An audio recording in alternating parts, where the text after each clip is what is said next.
உங்களுக்கு ஆல்ரெடி தெரிஞ்ச விஷயம் தான். ஸோ அகைன் கொஸ்டின் கேட்குறேன். உலகத்திலே பெரிய பிசினஸ் எது? அதாவது உலகத்திலே பெரிய லாபம் வர்ற பிசினஸ் எது? எல்லாருக்குமே தெரிஞ்சது தான். வார் தானே. 2 கண்ட்ரி சண்டை போட்டுக்குச்சுன்னா, முக்கியமா வாருக்குள்ள போயிடுச்சுன்னா எல்லாருக்கும் சமைச்சாலும் இல்லை. எல்லாரும்னா யாரு? எந்த கம்பெனிஸ்லாம் மிலிட்டரி எக்யூப்மெண்ட்ஸை பிசினஸ் பண்றாங்களோ, ட்ரேட் பண்றாங்களோ, சிம்பிளா ஆர்ம்ஸ் ட்ரேட்னு சொல்லுவாங்க. ஸோ அந்த கம்பெனிஸ்க்குலாம் வார் நடந்தா சமைச்சாலும் இல்லை. 2 பக்கமும் எல்லா கன்ஸையும் கொடுத்து லாபம் சம்பாதிப்பாங்கல்ல. ஆக்சுவலா பார்த்தோன்னா இந்த பிசினஸை கம்பெனிஸ் மட்டும் பண்ணல, ஆல்மோஸ்ட் எல்லா கண்ட்ரிஸும் பண்ணும். அதுல இந்தியாவும் ஒரு ஆள். வெளியே பார்க்கறதுக்கு ஹியூமானிட்டேரியன் கிரைசிஸ், வாரை ஸ்டாப் பண்ணுங்க, பீஸ் தான் முக்கியம் அப்படின்னு டைரக்டா இன்டர்நேஷனல் ஸ்டேஜில் சொன்னாலும் எல்லா கண்ட்ரியும் இன்டைரக்டா ஆர்ம்ஸ் ட்ரேட் வந்து அந்த வாருக்கு சப்ளை பண்ணிட்டே இருக்கும். அதுக்கு ஒரு பெரிய எக்ஸாம்பிள் இப்போ காசாவில் நடக்கிறது. ஸோ காசாவில் நடக்கிறது என்னது? வார் தானே. வார் கிடையாது, அதுக்கும் மேல ஜெனோசைட். ஸோ வார்ல பிசினஸ் பண்ணா கூட ஓகே விட்டுலாம். பட் குறிப்பிட்டு ஒரு மக்களை மட்டும் ஜெனோசைட் பண்றாங்கன்னா அந்த ஜெனோசைட்ல பிசினஸ் பண்றாங்களே, இதுதான் எக்ஸ்ட்ரீம் வயலன்ஸ்ல. எஸ். ஸோ காசா, வார், ஜெனோசைட் இதை பத்தி இப்பயே நம்ம பேசுறோம். இந்தியா இன்னைக்கு வரைக்கும் இஸ்ரேலுக்கு மிலிட்டரி எக்யூப்மெண்ட்ஸை எக்ஸ்போர்ட் பண்ணிட்டு இருக்கு. That indirectly leads to genocide. So கோர் புரிஞ்சிச்சுல. இப்போ கண்டினியூ பண்ணலாம். இந்தியாவோட civil servants, academic scholars, activist இவங்க எல்லாரும் என்ன பண்றாங்கன்னா சுப்ரீம் கோர்ட்டுக்கு போறாங்க. சுப்ரீம் கோர்ட்டுக்கு போயிட்டு இந்தியா மேல கேஸ் போடுறாங்க. என்னென்ன கேஸ் போடுறாங்க?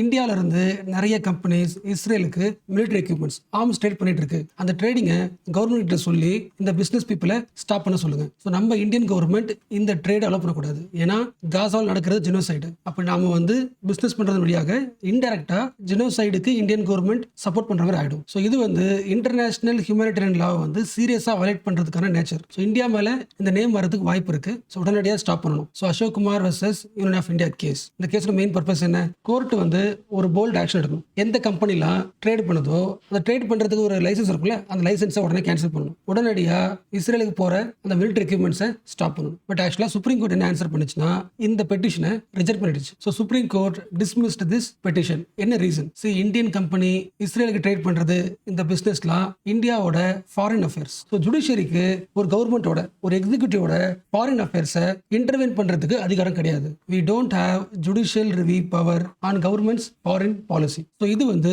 Judiciary point of view. But இந்த பாயிண்ட் ஆஃப் வியூ கரெக்டா இல்லையா இது அனலைஸ் பண்ணலாம். உங்க எல்லாருக்குமே யுனைடெட் நேஷன் தெரியும்ல. யுனைடெட் நேஷனோட ஜுடிஷியரி விங் பேர் தெரியும்ல, இன்டர்நேஷனல் கோர்ட் ஆஃப் ஜஸ்டிஸா, ஐசிஜே. இந்த இன்டர்நேஷனல் கோர்ட்டோட மெயின் வேலை என்னன்னா 2 கண்ட்ரிக்கு நடுவில் ஏதாவது ப்ராப்ளம் ஆச்சுன்னா அந்த டிஸ்பியூட்டை சரி பண்ணுவாங்க. இது ஒரு பாயிண்ட். ரெண்டாவது, இன்டர்நேஷனல் லெவலில் இந்த 2 கண்ட்ரிக்கு நடுவில் ப்ராப்ளம் ஆகும்போது எந்த கண்ட்ரியும் இன்டர்நேஷனல் லாவை வந்து மீறாம பார்த்துக்கும். So upholding the international law. Meaning புரிஞ்சா? இந்தியாவோட லாவை வந்து யாரும் மீறா பார்த்துக்கிறது சுப்ரீம் கோர்ட். குளோபல் முழுக்க இன்டர்நேஷனல் லெவலில் இருக்கிற லாவை வந்து எல்லாரும் அப்ஹெல்ட் பண்றாங்கன்னு பார்க்கறதுக்கு international court of justice. So ICJ இஸ்ரேலுக்கு வந்து ஒரு ஆர்டர் போடுச்சு. நீங்க வந்து இன்டர்நேஷனல் லா வயலேட் பண்றீங்க. ஜெனோசைட் கன்வென்ஷன் இருக்குல்ல, அந்த கன்வென்ஷனை வயலேட் பண்ணிட்டீங்க. ஸோ காசா மக்களை கொலை பண்றதுல இருந்து உடனடியாக ஸ்டாப் பண்ணுங்க. ஸோ இமீடியட்டா காசா பகுதியில் நீங்க நடத்துற டிஸ்ட்ரக்ஷன், சிவிலியனே கொலை பண்றது, இது எல்லாத்தையுமே உடனடியாக ஸ்டாப் பண்ணணும். இது ஃபர்ஸ்ட் முக்கியமான பாயிண்ட். செகண்ட் பாயிண்ட், எந்த கண்ட்ரீஸ்லாம் இஸ்ரேலுக்கு ட்ரேட் பண்றீங்களோ, ஆர்ம்ஸ் ட்ரேட் பண்றீங்களோ, அது வந்து ஹியூமன் ரைட்ஸ் வயலேஷன். ஈவன் நீங்களும் இஸ்ரேலும் இந்த வார் நடக்கிறதுக்கு முன்னாடியே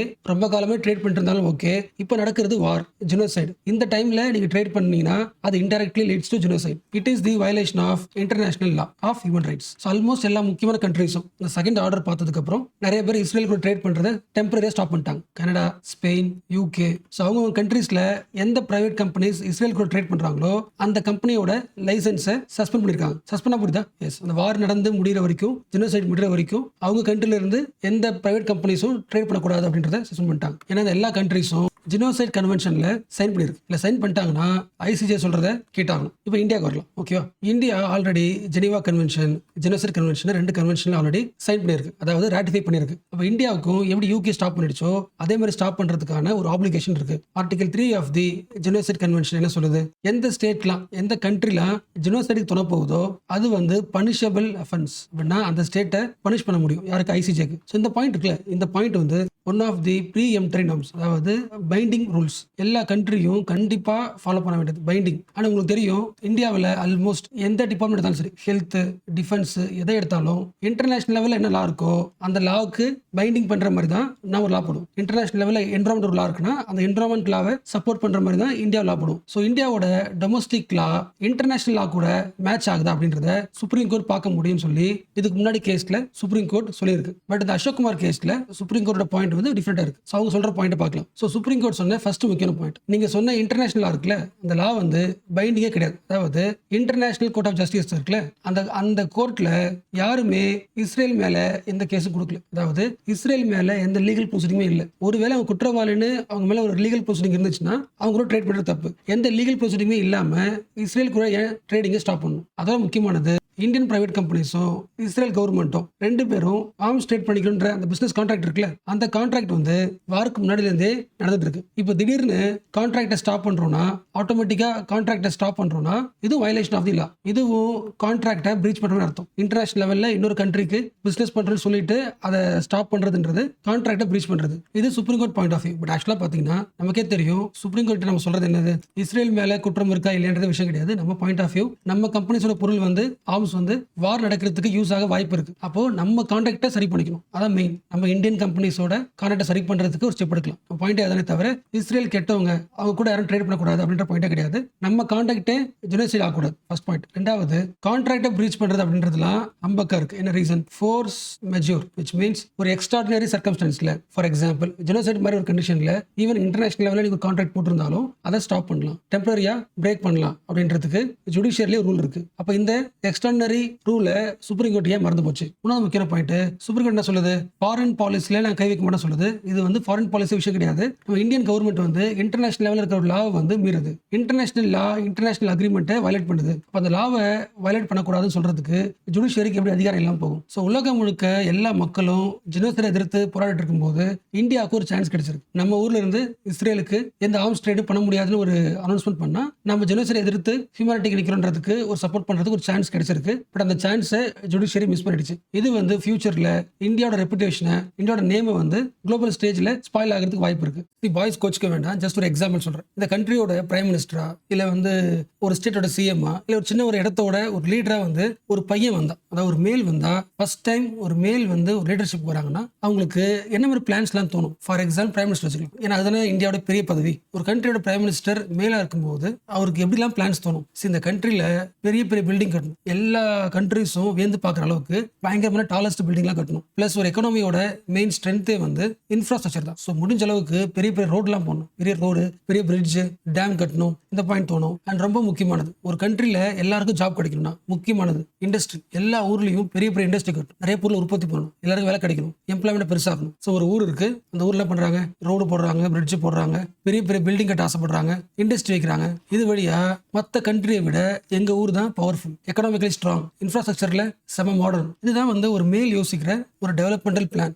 ஆக்சுவலா இந்த டெவலப்மெண்ட் பிளான் வழியா இந்த மேல், இந்த பிரைம் மினிஸ்டர் என்ன பண்ணிருக்காரு? அந்த இடத்தையே எக்ஸ்ப்ளாய்ட் பண்ணிருக்காரு. எர்த் எக்ஸ்ப்ளாய்ட் ஆயிருக்குல்ல, பியூட்டிஃபுல்லா இருந்த ஒரு பிளேஸ் வந்து ரோடு போட்டு, இண்டஸ்ட்ரி வச்சு, பெரிய பெரிய பிரிட்ஜ்லாம் கட்டி, முடிஞ்ச அளவுக்கு என்விரான்மெண்ட்டை எக்ஸ்ப்ளாய்ட் பண்ணிட்டாங்களா? இதுதான் மேல் ஃபார்ம் ஆஃப் டெவலப்மெண்டல் பிளான். ஒருவேளை அந்த பிரைம் மினிஸ்டர் ரோல், இல்ல சீஃப் மினிஸ்டர் ரோல், இல்ல ஒரு சின்ன பிளேஸோட லீடர்ஷிப் வந்து உமன் லீட் பண்ணாங்கன்னா எப்படி இருக்கும்? ஃபர்ஸ்ட் முக்கியமான ப்ரையாரிட்டி, எல்லா ஊர்லயும் தண்ணி வசதி இருக்கணும், clean reliable water. So water security most important. So எந்த பாயிண்ட்ல யோசிக்கிறாங்க புரியுதுல? ரியல் லைஃப்ல ஒரு ஒர்க்கிங் கிளாஸ் பீப்புளுக்கு அவங்க வீட்டுக்குள்ள டெய்லி லைஃப்ல என்ன ப்ராப்ளமோ அந்த ப்ராப்ளம் அட்ரஸ் பண்றாங்க. தண்ணி பிரச்சனை. அப்போ எல்லா ஊர்லயுமே ரிலையபிள் கிளீன் வாட்டர் தேவை. ரெண்டாவது, ஃபியூல் முக்கியம்ல, சாப்பாடு செய்யறதுக்கு ஃபியூல் யூஸ் பண்றோம், அது எப்படி கிடையாது, புகை வருது, கரெக்டா? அப்போ கிளீன் எனர்ஜியை பயன்படுத்தணும். ஸோ கிளீன் எனர்ஜியை ப்ரொமோட் பண்ணலாம். பிரைமரி ஹெல்த் கேரை ஸ்ட்ராங் பண்ணலாம். ஏன்னா ஹெல்த் தான் முக்கியம். அடிக்கடி உடம்பு சொல்லாம போயிடுது, கன்சீவ் ஆகுறாங்க, அனிமியா இருக்கு. ஸோ வில்லேஜ்ல primary health centre most important. And most of the பெண்களால வந்து நிறைய தூரம் போய் ஒர்க் பண்ண முடியாது. அப்போ லோக்கல் ஆண்டர்பிரினர்ஷிப் உருவாக்குறது யோசிக்க முடியுதா? அவங்களோட ப்ராப்ளமே டிஃப்ரெண்ட்.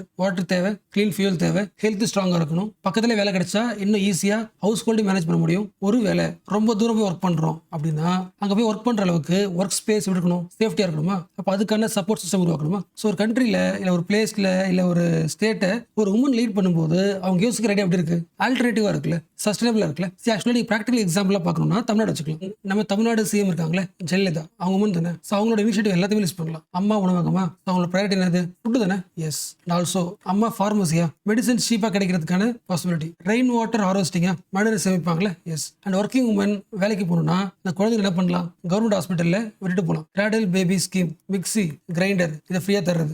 ஒரு உமனோட டைம் அதிகமாக வீட்டுக்குள்ள எடுத்துக்கிறது இந்த வேலை தானே. ஸோ மிக்சி கிரைண்டர் வழியா கொஞ்சம் அவங்க வேலையை, ஹவுஸ் ஹோல்டு ஒர்க் டைம் குறைக்கிறாங்களா? ஒரு கோல்டு தர பிளானா? ஸோ இது எல்லாமே ஒரே ஒரு சீஃப் மினிஸ்டர் தமிழ்நாடு தமிழ்நாட்டில் பண்ணது. ஸோ ஒரு கண்ட்ரியை இல்லை ஒரு பிளேஸை உமன் லீட் பண்ணும்போது எந்த பெர்ஸ்பெக்டிவ் யோசிக்கிறாங்க புரியுதுல்ல? இது வரைக்கும் யாரும் யோசிக்காத ஒரு நியூ பெர்ஸ்பெக்டிவ் யோசிக்கிறாங்களே. ஸோ இந்த எர்த்துக்கு ஒரு சஸ்டைனபிள் சொல்யூஷன் உருவாக்கணும், அழிஞ்சு போகாம பார்த்துக்கணும் அப்படின்னா ஃபீமேல் லீட் பண்ணால் மட்டும்தான் முடியும். ஸோ இந்த எர்த்தோட ஃபியூச்சரே உமன் லெட் டெவலப்மெண்ட். ஸோ இந்தியாவில் ரீசெண்ட் டைமில் ராஜ்யசபாவோட அட்மினிஸ்ட்ரேஷனில் உமனோட பார்ட்டிசிபேஷனை இன்க்ரீஸ் பண்ணிருக்காங்க. ஸோ அதை பற்றின ஆர்டிகல் உமன் லெட் டெவலப்மெண்ட் இந்த ராஜ்யசபா. ஸோ ஒரு கவர்மெண்ட் இன்ஸ்டிடியூஷன்லேயே உமன் லெட் டெவலப்மெண்ட் உருவாகுதுன்னா மற்ற ஆஃபீஸர்ஸுமே அது ஸ்ப்ரெட் ஆக வாய்ப்பு இருக்குல்ல. ஸோ அதை பற்றின ஆர்டிகல் பார்க்கலாம். சாரி டு சே, அந்த ஆர்டிகல் வந்து அவ்வளோ ரெவல்யூஷனரிலாம் கிடையாது. சில பாயிண்ட்ஸ் இனிஷியேட்டிவ்ஸ் எடுத்திருக்காங்க, அது முக்கியம் தான். பட் பெரிய ஒரு சிக்னிஃபிகன்ட் சேஞ்செலாம் கிடையாது. பட் நான் சொல்கிறேன். ஸோ லோக்சபா தெரியும் உங்களுக்கு, அப்பர் ஹவுஸ் யாரு? ராஜ்யசபாவா. ஸோ ராஜ்யசபா ஹெட் யாரு? வைஸ் பிரசிடென்ட்டா? அவர் தான் சேர்மன் ஆஃப் ராஜ்யசபாவா. உங்களுக்கு தெரியும் ராஜ்யசபான்றது பெர்மனன்ட் ஹவுஸா, டெய்லியும் மீட்டிங் நடக்குமா? இப்போ எல்லா டைமுமே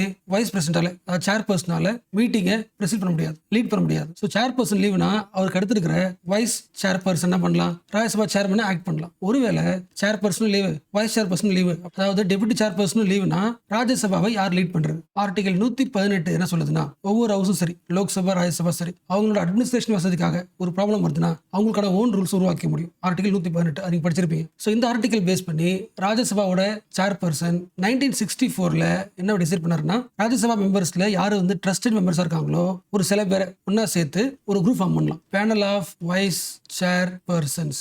புரிச்சா? ராஜ்யசபாவோட ஹெட் யாரு? சேர்பர்சனா, வைஸ் பிரசிடென்டா? அதுக்கப்புறம் அவருக்கு கீழே டெபுட்டி சேர்பர்சனா, ரெண்டு பேரும் லீவ் வச்சுக்கலாம். அடுத்து என்ன பண்ணலாம்? அதுக்கான ஒரு ஐடியா. ஸோ சேர்பர்சன் இருக்காருல்ல, அவர் என்ன பண்றாருன்னா, ராஜ்யசபா மெம்பர்ஸ்ல யாரு மோஸ்ட் ட்ரஸ்டடோ அவங்க ஒரு குரூப் ஃபார்ம் பண்ணி ஒரு பேனல் உருவாக்குறாங்க. அவங்க எல்லாருமே யாரு? Panel of vice chairpersons. So ரெண்டு பேரும் லீவ்னா அடுத்து இந்த குரூப்ல இருந்து யாராவது ஒருத்தவங்க ராஜ்யசபாவோட டிஸ்கஷனை லீட் பண்ணலாம். ஸோ அப்டேட் என்னன்னா, இந்த பேனல், அதாவது அடுத்த வைஸ் சேர்பர்சனா ராஜ்யசபாவை லீட் பண்ற அந்த குரூப் இருக்குல்ல, அந்த குரூப்ல பாதிக்கு பாதி பேர் இப்போ வந்து பெண்களை சூஸ் பண்ணிருக்காங்க. ஓரளவுக்கு புரிஞ்சிருக்கும். அகைன் சொல்றேன், இந்தியாவோட வைஸ் பிரசிடென்ட் நேம் என்ன? ஜெகதீப் தன்கர் தானே?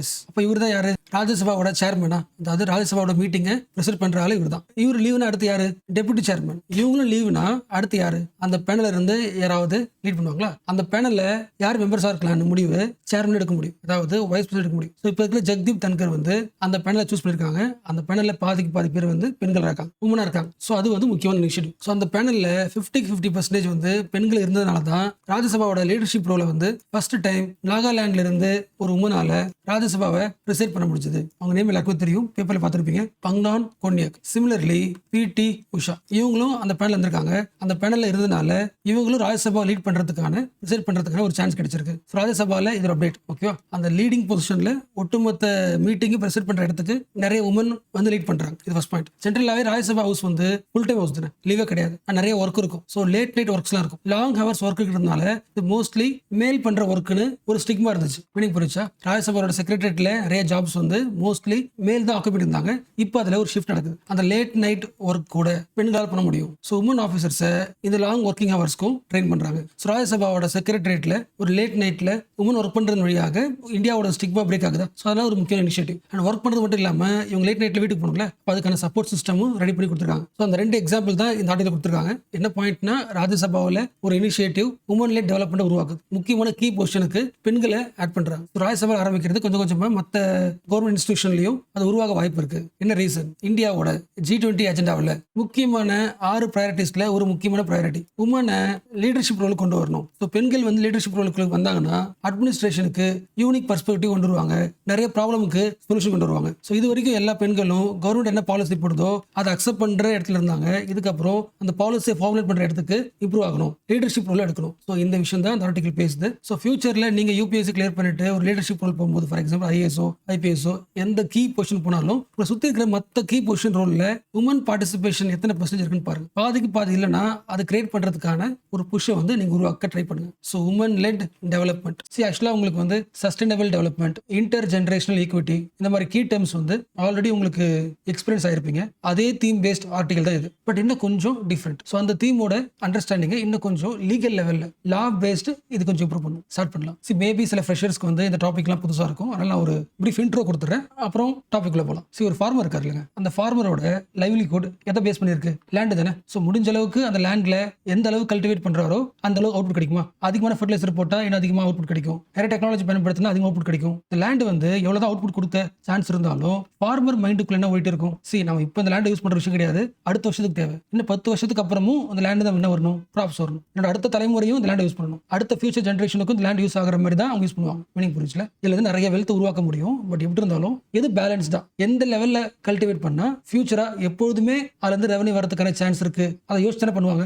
ஆக்சுவலா ஃபார்மர்ஸ் மட்டும் கிடையாது, எல்லாருமே வந்து ஃபியூச்சர் ஜென்ரேஷனை யோசிச்சு தான் பிளான் பண்றோம் அப்படின்னு நீங்க சொல்லுவீங்க. பட் ஆக்சுவலா இந்த எர்த் அனலைஸ் பண்ணி பார்த்தா ஃபியூச்சர் ஜென்ரேஷனுக்கு நம்ம என்ன கொடுத்துட்டு போயிருக்கோம்? எந்த ஏரியாவுக்கு போனாலும் வார் நடக்குது, வெளியே நடக்கவே முடியல, செம்ம ஹீட், வழக்கமான கிளைமேட் பேட்டர்னே மாறி வேற லெவல்ல மாறி இருக்கு. அப்படியே வெளியே போனாலும் எல்லா ஏரியாஸ்லயும் எல்லா சிட்டிஸ்லயும் பொல்யூஷன் செம்ம அதிகம். இல்லை எவ்ரி 10 இயர்ஸ்க்கு 25 இயர்ஸ்க்கு பேண்டமிக் வர வருது. ஸோ வார், கிளைமேட் சேஞ்ச், பொல்யூஷன், பேண்டமிக் இதெல்லாம் சகிச்சுக்கிட்டு இந்த பூமியில வாழணும் ட்ரை பண்ணாலும் எல்லா ஏரியாஸ்லயுமே இன்இக்வாலிட்டி அதிகமாயிடுச்சு. ஒர்க் பண்ண இடத்துக்கு போனாலும் சரி, சொசைட்டல் லெவல்ல, லாங்குவேஜ் லெவல்ல, இங்க எக்கனாமிக்கல் லெவல்ல இன்இக்வாலிட்டி லாஸ்ட் 50 இயர்ஸை விட அதிகமாயிடுச்சு. அப்போ நீங்க இந்த ஏர்த்தை யூஸ் பண்ணிருக்கீங்களே, லாஸ்ட் ஜென்ரேஷனும் நாமளும் யூஸ் பண்றோம்ல இந்த ஏர்த்தை, அந்த அளவுக்கு பீஸ்ஃபுல்லான லைஃப் வந்து ஃபியூச்சர் ஜென்ரேஷனுக்கு உருவாக்கி கொடுத்துருக்கோமா கேட்டா இல்ல. மைண்ட் இருந்திருக்கு, பட் ரியாலிட்டியில அது இல்ல. என்ன காரணம்? சஸ்டைனபிள் சொல்யூஷன், ஃபியூச்சர் ஜென்ரேஷன் இதெல்லாம் வந்து மைண்ட் லெவல்ல யோசிக்கிறத தவிர ரியாலிட்டி கொண்டு வர முடியல. அப்ப ரியாலிட்டியில ஒரு விஷயத்தை வந்து இம்ப்ளிமெண்ட் பண்ணணும்னா என்ன தேவை? லா தேவையில்ல. ஃபார் எக்ஸாம்பிள் சொல்றேன், இந்தியாவோட கான்ஸ்டியூஷன்ல ஆர்டிகல் 21 இருக்கா? ரைட் டு லைஃப் இருக்கு, ரைட் டு டிக்னிஃபைட் லைஃப் இருக்கா? அது யாருக்கான லைஃப்?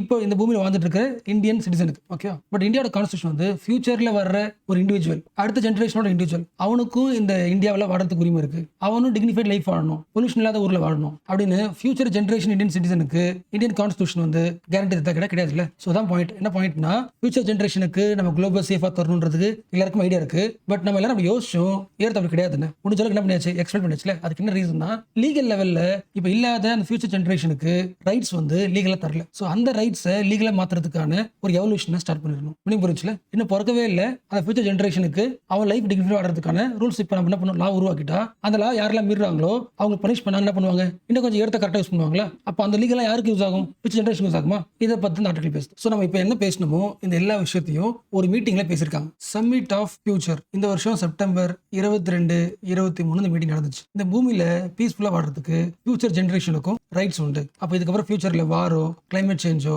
இன்இக்வாலிட்டியோ இல்ல பேண்டமிக் இது எல்லாமே குறைக்க வேண்டியது நம்மளோட டியூட்டி. பட் இந்த மீட்டிங் கேட்ட முக்கியமான கோர் கொஸ்டின்னா, இந்த டியூட்டி வந்து என்ன மாதிரியான டியூட்டி? மாரல் டியூட்டியா, லீகல் டியூட்டியா? யோசிக்க முடியல. எஸ், கண்டிப்பா நம்ம எதை டிக் பண்ணி ஆகணும்? லீகல் டியூட்டி டிக் பண்ணி ஆகணும்ல. என்ன ரீசன்? மைண்டுக்குள்ள இப்ப பேசணும்ல. மாரலா எல்லாருக்குமே இந்த ஏர்த்தை சேவ் பண்ணுன்ற அந்த டியூட்டினஸ், அந்த ரைட்டியஸ்னஸ் இருக்கு, பட் சேவ் பண்ணல, எக்ஸ்பெக்ட் பண்ணியாச்சு. அப்போ மாரல் டியூட்டிலாம் ஒர்க் அவுட் ஆகாது, ரூல்ஸ் போட்டாகும். ஸோ மக்களுக்கு வந்து லீகலி ஆப்ளிகேஷன் இருந்தால் மட்டும்தான் அந்த வேலை இன்னும் கொஞ்சம் ஈஸியாக பண்ணுவாங்க. அப்போ ஃபியூச்சர் ஜென்ரேஷனோட லீகல் ரைட்ஸை இம்ப்ரூவ் பண்ணணும். மீனிங் புரிஞ்சா?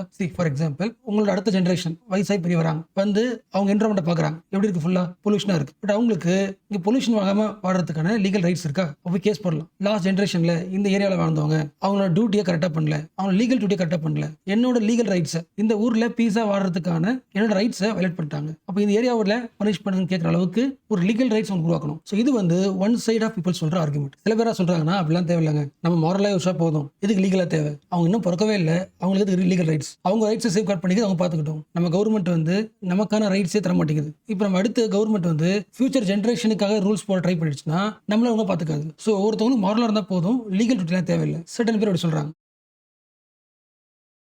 ஸோ இந்த உலகத்தை வந்து சேஃபாக பார்த்துக்க வேண்டிய கடமை இருக்குல்ல நமக்கு, அது வந்து மாரல் டியூட்டியாக இருக்கணுமா இல்லை லீகலி சட்டப்பூர்வமாக நீங்கள் கண்டிப்பாக பண்ண வேண்டியதாக இருக்கணுமா பார்த்தா நிறைய பேர் வந்து லீகல் டியூட்டி தான் பெஸ்ட் சொல்கிறாங்க. ஆல்ரெடி முடிஞ்சிருந்தா பண்ணியாச்சு, ஏற்ற எக்ஸ்பெக்ட் பண்ணியாச்சு. அப்போ மாரலாக நமக்கு என்ன ஆகலை, ஒர்க் அவுட் ஆகலை. இப்போ ப்ரெசன்ஸ்க்கு என்ன தேவையோ அதான் பண்ணியிருக்கோம். ஸோ லீகல் டியூட்டி இருந்தால் மட்டும்தான் ஏற்ற ஃபியூச்சரையும் ஃபியூச்சர் சிட்டிசன்ஸையும் இன்னும் கொஞ்சம் சேஃபாக பார்த்துக்க முடியுன்றது மோஸ்ட் ஆஃப் தி கண்ட்ரீஸோட point of view. And most of the countries வந்து லீகல் டியூட்டியை இம்ப்ளிமெண்ட் பண்ண ஆரம்பிச்சிட்டாங்க. ஈவன் இந்தியா கூட. இந்தியாவோட முக்கியமான ஒரு ட்ரிபுனல் நேஷனல் கிரீன் ட்ரிபுனல் சொல்லியிருக்காங்க.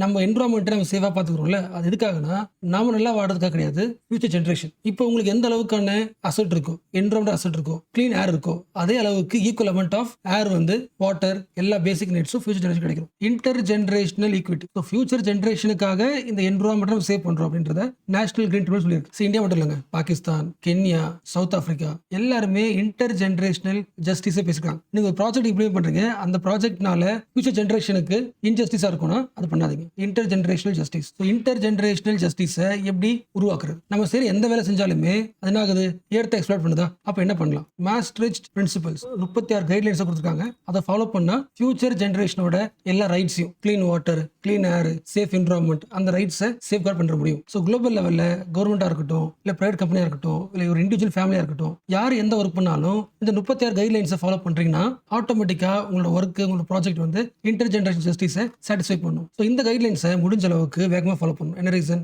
ஆல்ரெடி ஏர்த்தை எக்ஸ்ப்ளோர் பண்ணியாச்சு. ஸோ ஃபியூச்சர் ஜெனரேஷன் வரும்போது இந்த கைட்லைன்ஸ்லாம் இம்ப்ளிமெண்ட் பண்ணாமல் அப்படி விட்டுட்டோம்னா அந்த ஃபியூச்சர் ஜெனரேஷனுக்கு முன்னாடி நம்ம தலை குனிஞ்சு நிற்கிற மாதிரி ஒரு ஸ்டேஜ் வரும். To avoid the shame, please avoid the environmental crisis. So free டைமில் மாஸ்ட்ரிச் பிரின்சிபல்ஸ் இருக்குல்ல, Maastricht principles on the human rights of future generation, அந்த 36 கைட்லைன்ஸையும் படிங்க. ஸோ ஃப்ரண்ட் பேஜ்ல இந்த நியூஸ் பார்த்துருப்பீங்க. அந்த ப்ரொடெஸ்ட் பண்ண டாக்டர்ஸும் சீஃப் மினிஸ்டர் மம்தாவும் ஃபர்ஸ்ட் மீட்டிங் இருக்குல்ல, அந்த மீட்டிங்கோட சம்மரைஸ். ஸோ நீங்களே படிச்சிடலாம், பட் சில பாயிண்ட் சொல்றேன். ஸோ டாக்டர்ஸோட டிமாண்ட் என்ன? டாப் அஃபிஷியல்ஸை ரிமூவ் பண்ணணும், செக்யூரிட்டி அதிகமாக்கணும். இது எல்லாத்தோட மோஸ்ட் இம்பார்ட்டன்ட். த்ரெட் கல்ச்சரை ஏன் பண்ணும். வெளியே போறோம், நைட்டு ஒர்க் பண்ண போறோம் அப்படின்னா ஒரு பயம் இருக்குல்ல கேர்ள்ஸ்க்கு. கேர்ள்ஸ் மட்டும் கிடையாது, ஈவன் பேரண்ட்ஸுக்கு.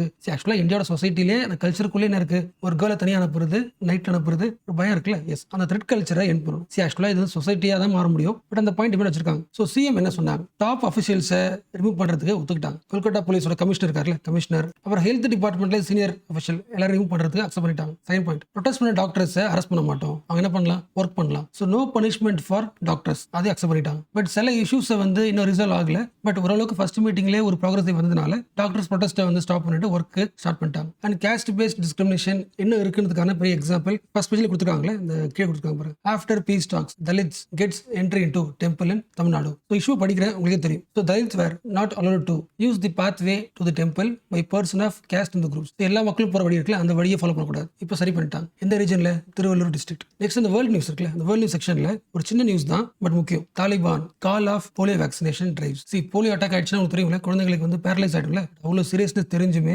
வேக்சினேஷன் ப்ரோக்ராமை ஆப்கானிஸ்தான் கவர்மெண்ட், தாலிபான் கவர்மெண்ட் வந்து வேக்சினேஷன் ப்ரோக்ராமை ஸ்டாப் பண்ணியிருக்காங்க. ஆக்சுவலா சஸ்பெண்ட் தான் பண்ணியிருக்காங்க, பட் ஈவன் டெம்பரரியா சஸ்பெண்ட் பண்றது கூட ரிஸ்க் இல்லை. ஏன்னா போலியோன்றது இன்ஃபெக்ஷன் அதிகமாக உருவாக்கும். அதுவும் முக்கியமா உலகத்துல இருந்து போலியோவை எலிமினேட் பண்ணணும்னு ட்ரை பண்ணிட்டு இருக்கோம். இந்த டைம்ல ஏதோ ஒரு கண்ட்ரில போலியோ வேக்சினேஷனை ஸ்டாப் பண்றதுன்றது ஒட்டுமொத்த குளோபலுக்குமே அது த்ரெட் தான். பட் ஸ்டாப் பண்ணதுக்கு என்ன ரீசன்ன்றது அவங்க சொல்லவே இல்லை. பட் பேப்பர்ல வந்த பாயிண்ட் ஆஃப் என்னன்னா, வேக்சினேஷன் ப்ரோக்ராம்ன்றது அவங்க ஊரு குழந்தைகளை வந்து ஹார்ம் பண்றதுக்கு வெஸ்டர்னோட இன்ஃப்ளூயன்ஸ். நம்ம தான் ஆல்ரெடி பார்த்தோம்ல, பாலஸ்தீன் கவர்மெண்ட்டுக்கு முதல் எதிரி யாருன்னா வெஸ்டர்ன் கல்ச்சர் தான். ஸோ வெஸ்டர்ன் சைட்ல இருந்து ஒரு விஷயம், ஈவன் சயின்ஸே வந்தாலும் அப்போஸ் பண்ணுவாங்க. ஸோ அடுத்த நியூஸ் போலாம். ஜென்ரலா ஒரு பேங்க் இருக்குல்ல, அது தர கடனுக்கு வட்டி ரேட்டை குறைந்து வச்சுக்கலாம். ஃபார் எக்ஸாம்பிள், யாருக்கெல்லாம் வீட்டு லோன் வேணுமோ, ஹோம் லோனுக்கான இன்ட்ரெஸ்ட் ரேட்டை வந்து உங்க ஊர் பேங்க் வந்து குறைந்து வச்சுக்கலாம். அதோட இம்பாக்ட் என்ன? உங்க ஊர்ல நிறைய பேர் வந்து பேங்க் போய் கடன் வாங்குவாங்களா? என்ன காரணம்? வட்டி கம்மியா இருக்கு. ஸோ வீடு நிறைய பேர் கட்டலாம். ஸோ நிறைய பேர் வீடு கட்டுவாங்க, இல்ல வீட்டில் இருக்கிற ரிப்பேரை வந்து சரி பண்ணுவாங்க. ஸோ இது வந்து நம்ம எல்லாருக்கும் தெரிஞ்சது. பட் இதே சிச்சுவேஷன் அமெரிக்காவில் வச்சுக்கலாம். அமெரிக்காவோட ஃபெடரல் பேங்க் இருக்குல்ல, ஃபெடரல் பேங்க் ஒரு வட்டியை குறைச்சதுன்னா அது அந்த ஊர்ல இருக்கிற மக்கள் மட்டும் இம்பாக்ட் பண்ணாது, குளோபல் லெவல் இம்பாக்ட் பண்ணும். ஸோ அமெரிக்காவோட ஃபெடரல் பேங்கோட இன்ட்ரெஸ்ட் ரேட் வந்து ஒரு ரிப்பிள் எஃபெக்ட் உருவாக்கும். மீனிங் புரிஞ்சா? சிம்பிளா சொல்லணும்னா, அமெரிக்காவோட ஃபினான்ஷியல் பாலிசிஸ் குளோபல் லெவலில் இருக்க எல்லா கண்ட்ரியும் இம்பாக்ட் பண்ணும். அப்ப நம்ம ஊரோட பேங்க் என்ன வட்டி இருக்குன்னு பாக்குறோம்ல, அட் தி சேம் டைம் யூஎஸோட ஃபெடரல் பேங்க் இருக்குல்ல, அந்த பேங்கோட ஸ்டெபிலிட்டி எப்படி இருக்கு, வட்டி எப்படி இருக்கு, கம்மியாக்குறா அதிகமாக்குறான்றத குளோபல் முழுக்கவே வாட்ச் பண்ணுவாங்க. இப்போ யூஎஸோட பேங்க் வந்து இன்ட்ரெஸ்ட் ரேட்டை குறைச்சு வச்சுக்கலாம். இவங்க குறைச்ச உடனே உலகம் முழுக்க இருக்க எல்லா பேங்க்ஸுமே அவங்க வட்டி ரேட்டை, இன்ட்ரெஸ்ட் ரேட்டை குறைச்சிருவாங்க. என்ன ரீசன்? இது எக்கனாமிக் கிளாஸ்லேயே டீட்டெயிலாக சொல்லியிருக்கேன், பட் இப்போ ரொம்ப ஷார்ட்டாக சொல்றேன். ஒரு பேங்க் வந்து உங்களுக்கு வட்டி கம்மியாக தருதுன்னா என்ன பண்ணுவீங்க? நிறைய பேர் கடன் தான் வாங்குவீங்களா? என்ன பண்ண மாட்டீங்க? டெபாசிட் பண்ண மாட்டீங்களா? ஏன்னா வட்டி கம்மி. அப்போ எப்பெல்லாம் பேங்க்ல வட்டி கம்மியா இருக்கோ, கடன் வாங்கினா நமக்கு லாபம். டெபாசிட் பண்ணீங்கன்னா வர வட்டி கம்மியா இருக்குமா? எப்பெல்லாம் பேங்க் வந்து வட்டியோட குறைக்குதோ அப்ப என்ன ஆகும்னா, அமெரிக்காவில் இந்த கஸ்டமர்ஸ் டெபாசிட் பண்ணிப்பாங்கல்ல, பெரிய பெரிய பணக்காரங்க, டெபாசிட் பண்ண பணத்துக்கு வட்டி கம்மியாக தான் வரப்போகுது. ஏன்னா வட்டி குறைச்சிட்டாங்க. அப்போ அந்த காசுல வெளியே எடுத்துக்கிட்டு மற்ற கண்ட்ரியில் இருக்கிற பேங்க் என்ன பண்ணுவாங்க? இன்வெஸ்ட் பண்ணுவாங்க. என்ன ரீசன்? ஃபெடரல் பேங்க்ல மட்டும் தான் வட்டி கம்மி. இந்தியா வச்சுக்கலாம், இந்தியாவில் இன்ட்ரெஸ்ட் அதிகம். என்ன ரீசன்? ஆல்ரெடி எக்கானமில இன்ஃபிளேஷன் இருக்கு. ஸோ குறைக்க மாட்டாங்க. ஸோ வட்டி அதிகமாக வச்சுக்கலாம். அப்போ ஃபெடரல் பேங்க்ல இருக்கிறத விட இந்தியன் பேங்க்ல இருந்துச்சுன்னா காசு டெபாசிட் பண்ணா வட்டி அதிகமாகிறதுல காசு நல்லா வரும். பட் ஆக்சுவலா இதுலயே ஒரு டிமெரிட் இருக்கு. இந்த கஸ்டமர் வந்து அமெரிக்காவில இருந்து இந்தியாவுக்குள்ள வராருல, அவரோட காசு வராருல, என்ன காசு வர டாலர் தானே. எல்லா டாலர்ஸையும் கரன்சி மார்க்கெட்ல கொடுத்துட்டு எந்த காசு வாங்கிட்டு வருவாரு? ருபீஸ் வாங்கிட்டு வருவா. ருபீஸை டிமாண்ட் பண்ணி வாங்குறாங்களா? ஸோ ருபிக்கு என்ன ஆகுது? டிமாண்ட் அதிகமாகுதா? ஸோ ருப்பியோட வேல்யூ என்ன ஆகும்? அப்ரிஷியேட் ஆகுமா? ஒரு கண்ட்ரியோட கரன்சி அப்ரிஷியேட் ஆகுது நல்லது தான், பட் ஆக்சுவலா அது இன்னொரு வகையில் நெகட்டிவ். நம்மளோட பொருளை வந்து எக்ஸ்போர்ட் பண்ணா எக்ஸ்போர்ட் காஸ்ட்லியா இருக்கும். எல்லாருக்கும் தெரியும், நம்ம பொருள் வந்து மற்ற ஊர்ல எவ்வளவு சீப்பா எக்ஸ்போர்ட் பண்றோமோ அப்பதான் பொருள் வாங்குவாங்க. நம்ம கரன்சி அப்ரிஷியேட் ஆனதுனால ஆட்டோமேட்டிக்கா நம்ம பொருள் எப்படி இருக்கும்? அதிகமா இருக்கும், காஸ்ட்லியா இருக்கும். எக்ஸ்போர்ட் காஸ்ட்லியா இருக்குமா? ஸோ மோஸ்ட்லி பொருள் வாங்க மாட்டாங்க. ஸோ ஜென்ரலாவே ஷார்ட் டேர்மா யூஎஸோட ஃபெடரல் பேங்க் வந்து வட்டி வட்டியை குறைச்சா அங்கே இருக்கிற மக்கள் என்ன பண்ணுவாங்க, இந்தியாவில் டெபாசிட் பண்ணுவாங்க. அது ஷார்ட் டேர்ம் லாபம் தான், ஓகே தான். லாங் டேர்மில் பார்க்கும்போது most of the people Indian currency depend பண்ணி வாங்கி தான் வரணும். கரன்சியோட வேல்யூ அப்ரிஷியேட் ஆகும்போது எக்ஸ்போர்ட் ஆகிடும், கம்மியாக வாய்ப்பு இருக்குது. அதனால் மோஸ்ட்லி என்ன பண்ணுவாங்கன்னா எல்லா கண்ட்ரிஸும் ஃபெடரல் பேங்க் வட்டியை குறைச்சதுன்னா அதே அளவுக்கு வட்டியை குறைக்க ட்ரை பண்ணுவாங்க. ஸோ இன்ட்ரெஸ்ட் ரேட்டு அதை பொறுத்து ருப்பி வேல்யூ அப்ரிசியேஷன் டெப்ரிசியேஷன், அப்போ எக்ஸ்போர்ட் என்ன ஆகும், இம்போர்ட் என்ன ஆகும், இது ஃபுல் ஸ்டோரியும் எக்கனாமிக் கிளாஸ் தான் நடத்திருக்கேன், யூடியூப்லேயும் இருக்குது, அதை பார்க்கலாம். ஸோ அடுத்த நியூஸ், எல்லாருமே கண்டிப்பாக அர்ஜென்டினாவை ஃபாலோ பண்ணுங்க. என்ன ரீசன்? பயங்கரமான எக்கனாமிக் ரைஸ். இந்த உலகத்திலே எந்த கண்ட்ரியில் இன்ஃப்ளேஷன் அதிகமாக இருக்குன்னா அர்ஜென்டினாவில் 237% ஆனுவலி. நீங்கள் ஒரு பொருள் வாங்குறீங்கன்னா அது லாஸ்ட் இயரை விட இந்த வருஷம் 200%, 237% அதிகமாக இருக்கும். இந்த சிச்சுவேஷன் நீங்கள் படிக்க வேண்டியது ஆல்ரெடி உங்கள் எக்கனாமிக் கிளாஸ் நடத்திருக்கேன், யூடியூப்ல வீடியோ இருக்கு. கவர்மெண்ட் எக்ஸ்பெண்டிச்சர் அதிகமாக பண்ணால் என்ன ஆகும், இன்ஃப்ளேஷன் வந்து எக்ஸ்பெண்டிச்சருக்கு இன்ஃப்ளேஷன் ஆல்ரெடி நம்ம கிளாஸ் பார்த்துருக்கோம், ரிவிஷன் பண்ணுறேங்க. இப்போ சொல்லுங்க, அர்ஜென்டினாவில் ஆல்ரெடி இன்ஃப்ளேஷன் அதிகமாக இருக்கு கரெக்டா? இப்போ இந்த கவர்மெண்ட் வந்து ஒரு பட்ஜெட்டை ப்ரெசென்ட் பண்ணும்போது அந்த பட்ஜெட்டில் கவர்மெண்ட் ஸ்பெண்டிங் எப்படி இருக்கணும், கம்மியாக இருக்கணும்ல. எஸ், ஸோ பட்ஜெட்னு ஃபிஸ்கல் பாலிசினே தனியாகவே ப்ராக்டிஸில் கிளாஸ் வீடியோ யூடியூப்ல இருக்கு, அதில் பாருங்க. ஒரு பட்ஜெட்டோட எக்ஸ்பெண்டிச்சர் கம்மியான என்ன ஆகும், அதிகமாக என்ன ஆகும். இல்லைனா எக்கனாமிக்கல் ஷீட் கோட் ஒரு வீடியோ போட்டிருப்பேன், அதில் உங்களுக்கு எல்லாமே தெரியும். ஸோ இன்ஃப்ளேஷன் யாருக்கு அதிகமான பாதிப்பு? புவர் பீப்பிள் தானே. என்ன ரீசன்? ஜென்ரலாகவே ஒரு புவர் பீப்புளுக்கான பயங்கரமான சப்போர்ட் யாரு? கவர்மெண்ட் தானே. கவர்மெண்ட்டோட பட்ஜெட் தான், இந்த பட்ஜெட்டில் கவர்மெண்ட் பண்ணுற எக்ஸ்பெண்டிச்சர் தான், வெல்ஃபேர் எக்ஸ்பெண்டிச்சர் தான் புவர் பீப்புளுக்கான லைவ்லிஹுட். பட் இன்ஃப்ளேஷன் வந்துருச்சுன்னா ஆட்டோமேட்டிக்காக கவர்மெண்ட் என்ன பண்ணும், பட்ஜெட்டோட எக்ஸ்பெண்டிச்சர் குறைச்சு. பாதிக்கு பாதி எக்ஸ்பெண்டிச்சர் குறைச்சிருச்சுன்னா புவர் பீப்புளுக்கான வெல்ஃபேர் மெக்கானிசம் குறைஞ்சிரும்ல. ஸோ ஆல்ரெடி பாவர்ட்டியாக இருக்கிற பீப்புளுக்கு கவர்மெண்ட் எக்ஸ்பெண்டிச்சர் குறைச்சிச்சுன்னா இன்னும் கஷ்டம் இல்லை. ஸோ அந்த கஷ்டம் தான் அர்ஜென்டினாவில் இருக்கிற புவர் பீப்புளுக்கு இருக்க போகுது. இது வந்து இந்தியன் எக்ஸ்பிரஸ்ல வந்த நியூஸ், ஃப்ரண்ட் பேஜ் நியூஸ். இந்தியாவில் சயின்டிஸ்டுக்கு கொடுக்குற முக்கியமான அவார்டு RVP, ராஷ்டிரிய விக்யான் புரஸ்கார். ராஷ்டிரிய விக்யான் புரஸ்கார். ஸோ சயின்டிஃபிக் ஃபீல்டில் யார் பயங்கரமான கான்ட்ரிபியூஷன் கொடுத்துருக்காங்களோ அவங்களுக்கு தர அவார்டு. ஸோ அந்த அவார்டி லிஸ்ட்ல ஃபைனல் லிஸ்ட்ல ஆல்ரெடி இருந்த பேரை ஒரு 3 பேரை வந்து கவர்மெண்ட் ரிமூவ் பண்ணிடுச்சு. எந்த விதமான எக்ஸ்பிளனேஷனும் கொடுக்காம ஃபைனல் லிஸ்ட்ல இருக்கிற நேமை ஏன் தூக்குனீங்க அப்படின்ற இஷ்யூ நடந்துட்டு இருக்கு. இப்போ அவார்ட்லாம் கேட்குறாங்க எக்ஸாம்ல, அதனால RVP பத்தி படிச்சுங்க. நெக்ஸ்ட் டெல்லி நியூஸா, டெல்லியோட சிஎம் அரவிந்த் கெஜ்ரிவால் தன்னோட சிஎம் போஸ்ட் ரிசைன் பண்ண போறாரா? ரிசைன் பண்ணிட்டு எலெக்ஷன் வர போறதுல மறுபடியும் நிக்க போறாரா? ஏன் ரிசைன் பண்றாரு? அவர் மேல கரப்ஷன் கேஸ் போட்டு தான் ஜெயில போனாரு. மக்களுக்கு தன் மேல நம்பிக்கை இருக்கலன்னு செக் பண்ண ஆசைப்படுறாரு. அவர் நான் வந்து சிஎம் போஸ்ட்ல இல்ல, நான் ரிசைன் பண்ணிக்கிறேன், ரிசைன் பண்ணிட்டு இப்ப இருக்கிற அசம்பிளியை என்னோட கவர்மெண்ட்டை கலைச்சிட்டு மறுபடியும் இயர்லி எலெக்ஷன் வர போதில்ல, எப்படியும் அந்த எலெக்ஷன் இயர்லி நடத்துங்க, மக்கள் எனக்கு சப்போர்ட் பண்ணுவாங்க நம்பிக்கை இருக்குன்னு சொல்லிட்டு டெல்லி அசம்பிளியை டிசொல்யூஷன் பண்றதுக்கு லெப்டினன்ட் கவர்னர் கிட்ட கேட்டிருக்காங்க. அந்த டிசொல்யூஷனை அக்செப்டும் பண்ணலாம், அக்செப்ட் பண்ணாம இருக்கலாம். ஏன்னா டெல்லியோட அசம்பிளின்றது வடக்கு இருக்க தமிழ்நாடு மகாராஷ்டிரா கிடையாது, யூடி தானே. எஸ், கவர்மெண்டோட ஒரு டேர்ம் முடியறதுக்கு முன்னாடியே அந்த அசம்பிளியை கலைக்க முடியுமா? கண்டிப்பா முடியல.